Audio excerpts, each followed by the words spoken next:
یوسف علیہ السلام نے دعا کی اللہ تعالیٰ سے، اے میرے رب، جس کام کی طرف یہ عورتیں مجھ کو بلا رہی ہے اسے تو ذیل میں جانا ہی مجھ کو زیادہ پسند ہے، اور اگر آپ ان کے داؤ بیچ سے مجھ سے دفع نہ کریں گے تو میں ان کے طرف مائل ہو جاؤں گا اور نادانی کا کام کر بیٹھوں گا۔ سو ان کو دعا ان کے رب نے قبول کی اور ان عورتوں کی دعا بیچ کو ان سے دور رکھا۔ کیا کیا؟ تو لوگوں نے کیا کیا، چند دن کے لیے یوسف علیہ السلام کو الگ رہنے دو کر کے ان کو جیل خانے میں بھیج دیے۔ بے شک وہ بڑے سننے والا، خوب جاننے والا ہے اللہ تعالیٰ۔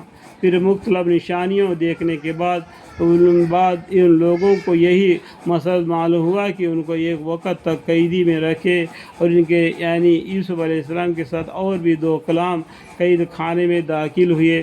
جب یوسف علیہ السلام قید خانے میں گئے تھے تو ان کے ساتھ 2 اور قید خانے میں جو غلام غلطی کرنے کی وجہ سے ان لوگوں کے تو قید خانے میں پہنچ گئے، تو ٹوٹل 3 ہو گئے۔ تو ان میں سے ایک نے کہا کہ میں اپنے کو خواب میں دیکھتا ہوں کہ شراب نہیں چھوڑ رہا ہوں، اور دوسرے نے کہا کہ میں اپنے کو اس طرح دیکھ رہا ہوں کہ اپنے سر پر روٹیاں لے جاتا ہوں اور ان میں سے پرندے کھاتے ہیں۔ ہم اس خواب کی تعبیر بتلائیے، آپ ہم کو نیک آدمی معلوم ہوتے ہیں کر کے یہ 2 باقی غلام جو قید خانے میں آئے تھے تو انہوں نے یوسف علیہ السلام سے اس طریقے سے اپنے خواب کے بارے میں بتلا دیا کہ آپ ہم کو نیک آدمی معلوم ہوتے ہیں۔ تو یوسف علیہ السلام نے فرمایا کہ جو کھانا تمہارے پاس آتا ہے، جو کہ تم کو کھانے کے لیے ملتا ہے، میں اس کے آنے سے پہلے اس کی حقیقت تم کو بتلا دیا کرتا ہوں۔ دیکھو کہ دوپہر کا کھانا آنے سے پہلے ہی تمہارا جو خوابوں کا تعبیر میں بتلا دیتا ہوں کر کے بول کے آگے کیا بولتے ہیں، یہ بتا دینا اس علم کا بدولت ہے جو مجھ کو میرے رب نے تعلیم فرمائی۔ اللہ تعالیٰ نے ان کو اس کا علم دیا تھا۔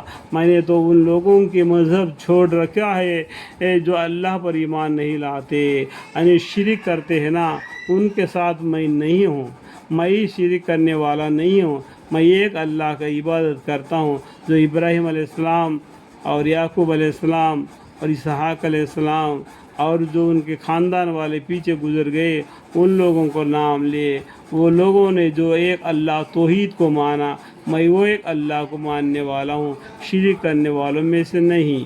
اور اللہ آخرت کے بھی منکر ہے، جو شرک کرتے ہیں وہ آخرت کے بھی منکر ہے۔ انہوں نے کہا میں نے تو ان لوگوں کا مذہب چھوڑ رکھا ہے جو اللہ پر ایمان نہیں لاتے اور لوگ آخرت کے بھی منکر ہے، اور میں نے اپنے باپ داداؤں کا مذہب اختیار کر رکھا ہے، ابراہیم علیہ السلام کا اور اسحاق علیہ السلام کا اور یعقوب علیہ السلام کا۔ ٹھیک ہے، سمجھ میں آیا بات؟ ہم کو کسی طرح جبا نہیں کہ اللہ کے ساتھ کسی شے کو شریک قرار دیا جائے، کسی کی ہمت نہیں کہ اللہ تعالیٰ کے ساتھ دوسرے کو معبود بنا لیے۔ یہ عقیدہ توحید ہم پر اور دوسرے لوگوں پر خدا تعالیٰ کا ایک فضل ہے، اللہ تعالیٰ کا ایک فضل ہے۔ اللہ تعالیٰ ہمیں انسان بنا کر دنیا میں بھیج دیا، اللہ تعالیٰ نے قرآن کے ذریعہ نصیحت بھی دے دیا، ایک اللہ کو چھوڑ کر دوسرے کو مت مانو، کل قیامت کے دن اللہ کے سامنے جواب حساب کتاب دینا پڑے گا، تو توحید کو چھوڑ کر ٹرینٹی میں مت جاؤ، کہنے کا مطلب۔ لیکن اکثر لوگ شکر نہیں کرتے۔